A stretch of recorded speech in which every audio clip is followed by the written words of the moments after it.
ನಮಸ್ತೆ, ನಾನು ನಿಮ್ಮ ಚೈತ್ರ ಕುಂದಾಪುರ. ನನ್ನ ಯೂಟ್ಯೂಬ್ ಚಾನೆಲ್ಗೆ ಸ್ವಾಗತ. ಕಂಟಿನ್ಯೂ 2 ದಿನದಿಂದ ಉಡುಪಿಯಲ್ಲಿ ನಿರಂತರ ಮಳೆ ಬರ್ತಾ ಇದೆ. ನಾನು ಕೂಡ ಹೇಳಿದ್ದೆ ಮೊನ್ನೆನ ವ್ಲಾಗ್ ಅಲ್ಲಿ ಕಂಟಿನ್ಯೂ ಮಳೆ ಬರ್ತಿದೆ ಅಂತ. ಕರಾವಳಿ ಭಾಗದಲ್ಲಿ ಈ ಕಾಡು ಪ್ರದೇಶಗಳಲ್ಲಿ ಮಳೆ ಬಿದ್ದಾಗ ತುಂಬಾ ವಿಶೇಷವಾದ ಸಂಗತಿಗಳನ್ನ ನಾವು ನೋಡ್ತೀವಿ ಅಂತ ಹೇಳಿದೆ. ಅದರಲ್ಲಿ ಒಂದು ಕಲ್ಲಣಬೆ ಅಂತ ಹೇಳ್ತೇವೆ, ಕಲಂಬು ಅಂತ ಹೇಳ್ತೇವೆ. ಸೊ ಕಲ್ಲಣಬೆ ಇವತ್ತು ಹುಟ್ಕೊಂಡಿದೆ. ನಾನು ನಿಮಗೆ ತೋರಿಸ್ತೀನಿ ಬನ್ನಿ ಲೈವ್ ಆಗಿ. ಸೊ ಇದು ಮಳೆ ಗುಡುಗು ಹುಟ್ಕೊಂಡಾಗ ಬರುವಂತಹದ್ದು. ಇದನ್ನ ಕಂಡುಹಿಡಿಯೋದಕ್ಕೆ ಅದರದ್ದೇ ಆದ ಅನುಭವಗಳು ಬೇಕಾಗತ್ತೆ. ಸೊ ಇದು ನಮ್ ತರ ಮೊದಲನೇ ಸಲ ನೋಡ್ತಾ ಇರೋರ್ಗೆಲ್ಲ ಗೊತ್ತಾಗಲ್ಲ, ಬಟ್ ನೀವ್ ಇಲ್ಲಿ ಗಮನಿಸಿದ್ರೆ ಗೊತ್ತಾಗತ್ತೆ ನೋಡಿ. ಇವು ಇಲ್ಲಿ ಇಲ್ಲಿ ಇಲ್ಲಿ ಎಲ್ಲ ಕಲ್ಲಣಬೆಗಳಿದೆ. ಸೊ ಇದನ್ನ ತೆಗಿಬೇಕಷ್ಟೇ. ಇದನ್ನ ತೆಗಿಯೋದಕ್ಕೂ ಅದರದ್ದೇ ಆಗಿರುವಂತಹ ಕೌಶಲ್ಯ ಬೇಕು ಅಂತ ಅನ್ಸುತ್ತೆ. ಯಾಕಂದ್ರೆ ನನಗ್ ಗೊತ್ತಿಲ್ಲ, ನಾನು ಜೀವನದಲ್ಲಿ ಇದನ್ನ ಮೊದಲನೇ ಸಾರಿಗೆ ನೋಡ್ತಾ ಇದ್ದೀನಿ. ನೋಡಿ, ಇದನ್ನ ನಿಧಾನಕ್ಕೆ ತೆಗಿಬೇಕು.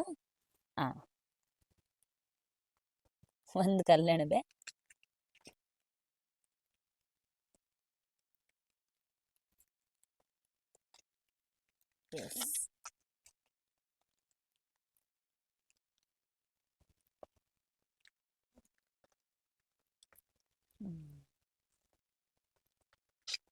ಇದಿಷ್ಟೇ ಚಿಕ್ಕದಾಗುದಾ?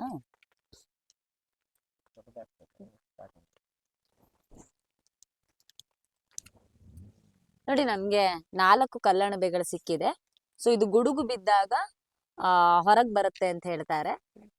ಸಾಮಾನ್ಯವಾಗಿ ಕರಾವಳಿ ಭಾಗದಲ್ಲಿ ಕಾಡು ಪ್ರದೇಶಗಳಲ್ಲೆಲ್ಲ ಇದು ಸಿಕ್ಕೇ ಸಿಗುತ್ತೆ. ಇವಾಗ ಸಿಗೋದಿಲ್ಲ, ಬಹಳ ಕಡಿಮೆ ಆಗಿದೆ. ಹಾಗಾಗಿ ಇದು ತುಂಬಾ ಕಾಸ್ಟ್ಲಿ. ಸೊ ಮೇ ಬಿ ಕೆಜಿಗೆ ಒಂದು 700-800 ರೂಪಾಯಿ ಸಿಗಬಹುದು. ಬಟ್ ಈ ಸೀಸನ್ ಮಾತ್ರ ಆಗಿರೋದ್ರಿಂದ, ಈ ಒಂದ್ ಸೀಸನ್ಗೆ, ಮಳೆ ಪ್ರಾರಂಭ ಆಗೋ ಸೀಸನ್ಗೆ ಮಾತ್ರ ಇದು ಸಿಗುತ್ತೆ, ಮತ್ತೆ ಸಿಗಲ್ಲ. ಸೊ ಇದ್ರಲ್ಲಿ ವಿಶೇಷವಾಗಿರುವಂತ ಖಾದ್ಯಗಳನ್ನು ಕೂಡ ಮಾಡ್ತೇವೆ. ಸೊ ಆ ಖಾದ್ಯಗಳ ಬಗ್ಗೆ ಕೂಡ ನಾನು ನಿಮಗೆ ಪರಿಚಯ ಮಾಡ್ಕೊಡ್ತೀನಿ. ಎಸ್, ಕಲ್ಲಣಬೆ ಹುಡ್ಕೊಂಡು ಹೊರಟಿದೀವಿ ನಾವು. ಗೊತ್ತಿಲ್ಲ, ಕಲ್ಲಣಬೆ ಅಂತೂ ಸಿಗ್ತಾ ಇಲ್ಲ. ತುಂಬಾ ಬೇರೆ ಬೇರೆ ರೀತಿಯ ಕೀಟಗಳೆಲ್ಲ ನೋಡೋದಕ್ಕೆ ಸಿಕ್ತು ನನಗೆ. ನಾನಂತೂ ಜೀವನದಲ್ಲಿ ಮೊದಲನೇ ಸಲ ಅದೆಲ್ಲ ನೋಡ್ತಾ ಇರುವಂತದ್ದು. ಇಲ್ಲೆಲ್ಲಾದ್ರೂ ಸಿಕ್ಕಿದ್ರೆ ನಮ್ ಲಕ್ಕು. ಇದೆ ಎಂತ ವೈಟ್ ಸಮಥಿಂಗ್, ಕಲ್ಲ ಅಂತಲ್ಲ. ಇಲ್ಲಿ ಸಹ ಇದೆ ಒಂದು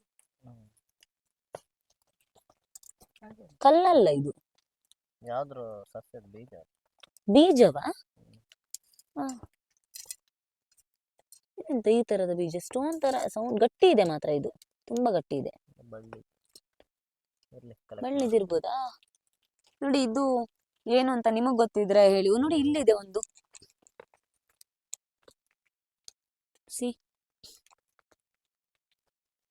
ಸಿಮಿಲರ್ ಈ ವೈಟ್ ಕಲರ್ ಇದು. ಹೌದು, ಬೀಜ. ಯಾಕಂದ್ರೆ ನೋಡಿ, ಇದ್ರದ್ದು ಪದರ ಓಪನ್ ಆಗ್ತಾ ಇದೆ ನೋಡಿ.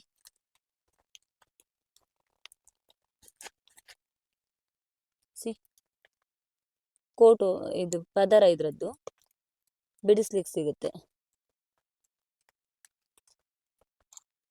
ಅಲ್ಲ. ಇದೇನಂತ ನಿಮ್ಗೆ ಯಾರಿಗಾದ್ರೂ ಗೊತ್ತಿದ್ರೆ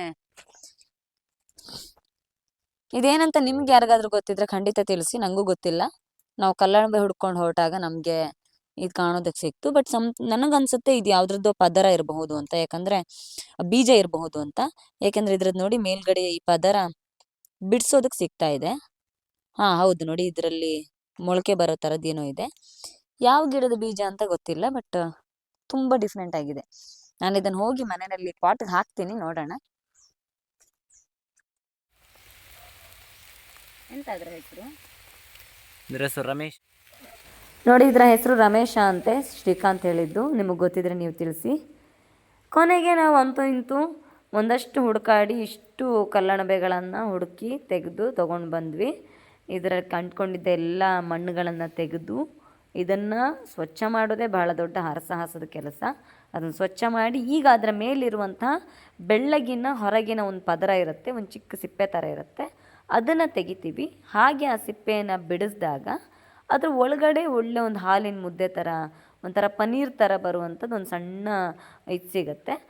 ಅದನ್ನು ನಾವು ಏನು ಖಾದ್ಯಗಳಿಗೆ ಬಳಸುವಂಥದ್ದು. ಇಲ್ಲಿ ಶ್ರೀಕಾಂತ್ ಅವರು ಕಲ್ಲಣಬೆ ಮಾಡೋದಕ್ಕೆ ಹೊರಟಿದ್ದಾರೆ. ಕಲ್ಲಣಬೆಯ ಫ್ರೈ ಮಾಡ್ತೀನಿ ಅಂತ ಹೇಳಿದ್ದಾರೆ. ನನಗೂ ಗೊತ್ತಿಲ್ಲ ಅವ್ರು ಹೇಗೆ ಮಾಡ್ತಾರೆ ಅಂತ. ಯಾಕಂದರೆ ಇದು ಮೊದಲನೇ ಸಲ ನಾನು ಕೂಡ ಇದನ್ನು ನೋಡ್ತಾ ಇರೋದು. ಇದನ್ನು ಟೇಸ್ಟ್ ಮಾಡ್ತಾ ಇರೋವಂಥದ್ದು. ಹಾಗಾಗಿ ನೋಡೋಣ ಹೇಗೆ ಮಾಡ್ತಾರೆ ಅಂತ. ಕಲ್ಲಣಬೆ ಸುಕ್ಕ ರೆಡಿ ಆಗ್ತಾ ಇದೆ. ನೋಡುವ ಹೇಗೆ ಮಾಡ್ತಾರೆ ಅಂತ. ನನಗೂ ಗೊತ್ತಿಲ್ಲ, ನಾನು ಫಸ್ಟ್ ಟೈಮ್ ಕಲ್ಲಣಬೆ ನೋಡ್ತಿರೋದು, ಫಸ್ಟ್ ಟೈಮ್ ಕಲ್ಲಣಬೆದು ರೆಸಿಪಿ ತಿಂತಾ ಇರೋದು ಕೂಡ ಫಸ್ಟ್ ಟೈಮ್. ಸೊ ಹೇಗಾಗತ್ತೆ ನಾನು ನೋಡಬೇಕು. ಶ್ರೀಕಾಂತ್ ಫಸ್ಟ್ ಟೈಮ್ ಏನೋ ಮಾಡ್ತಾ ಇದ್ದಾರೆ.